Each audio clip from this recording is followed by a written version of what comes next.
A warm welcome you all. This is Surya Kala, working as an assistant professor in Sri Muthukumaran Institute of Technology. I am going to handle embedded system and IoT in this semester, and the subject code is CS3691.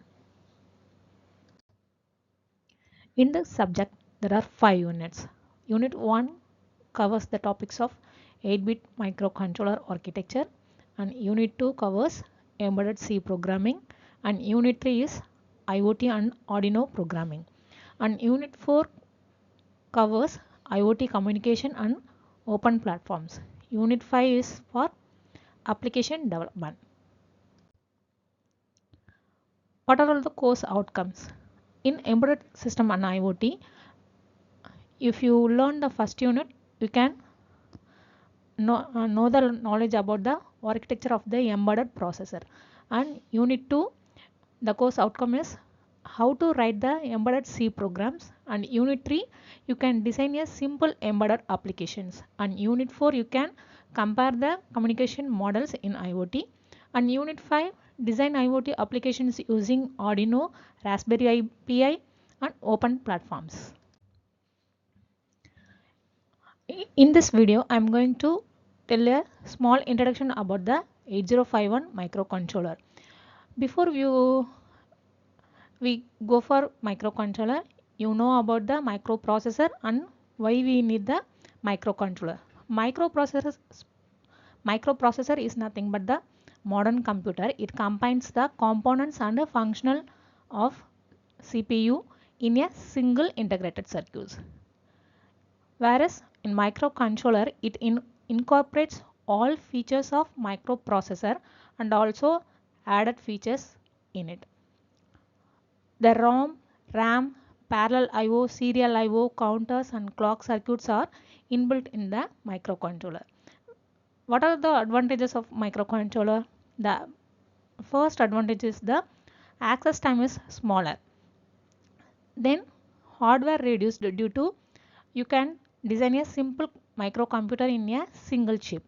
Due to less hardware, the PCB size will be reduced and reliability will be increased. Next, the features of the 8051 microcontroller.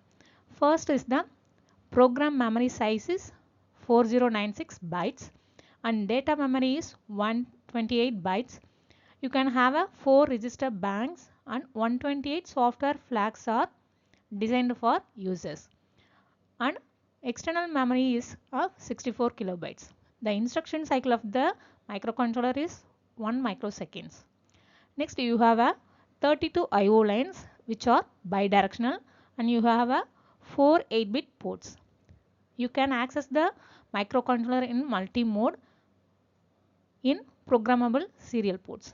You have a 16-bit timer and counter.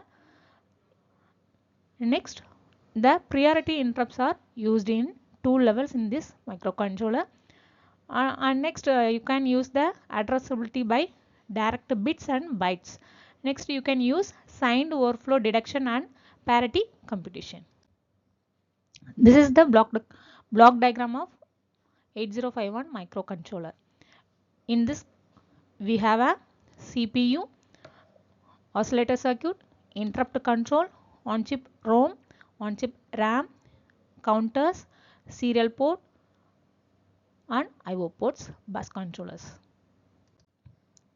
First is the CPU. CPU is nothing but the central processing unit. It is associated with the arithmetic and logic unit, and also there are some registers A, B, PSW, SB, program counter and data pointer registers. What is register A? Register A is nothing but a accumulator. It's a 8-bit register. It is used to hold the source operands and receives the results of the arithmetic instruction. And additional functions are rotate, parity computation, testing for 0. And register B. It is a general purpose register used for the multiply division operation. Next is the data pointer. Data pointer is the 16-bit address register. It consists of higher byte and lower byte.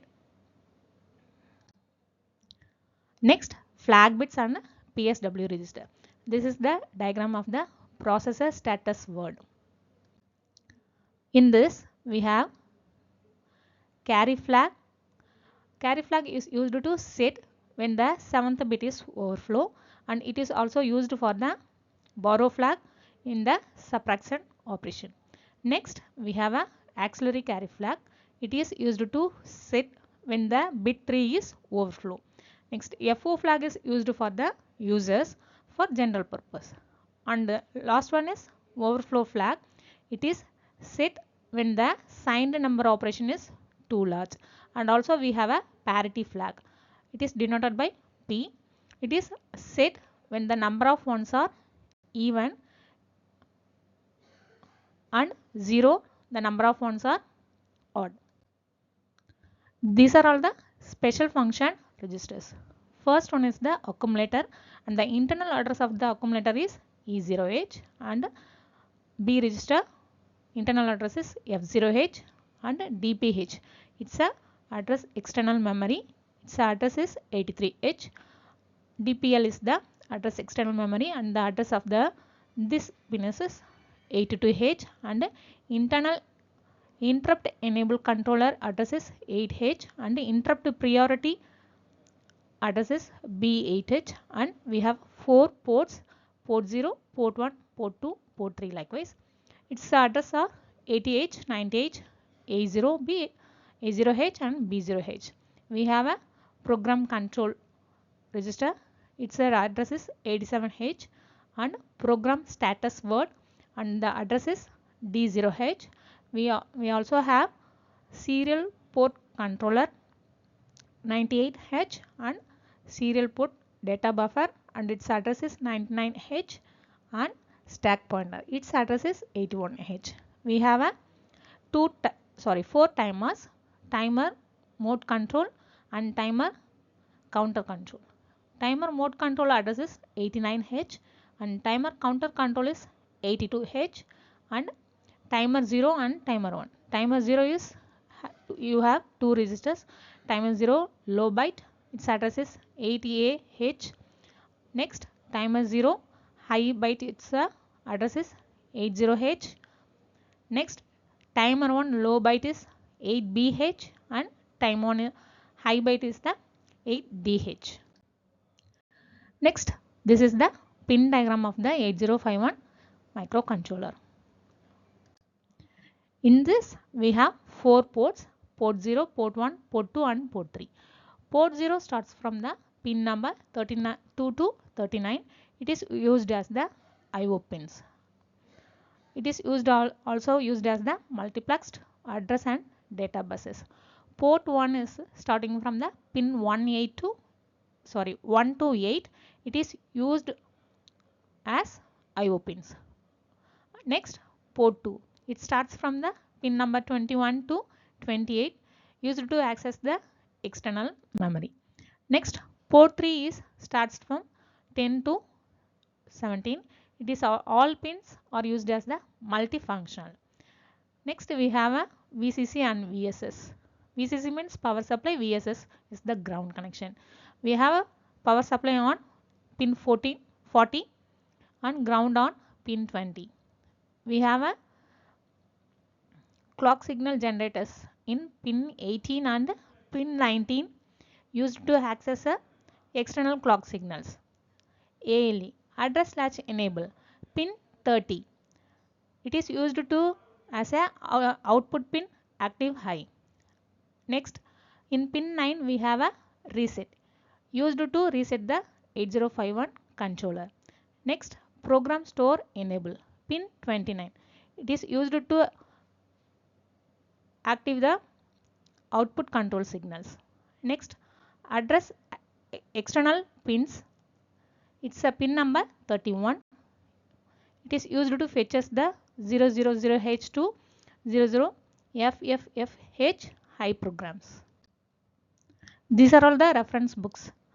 First, the 8051 microcontroller and embedded systems are used for first 2 units, and the IoT fundamentals networking technology is used for another 3 units.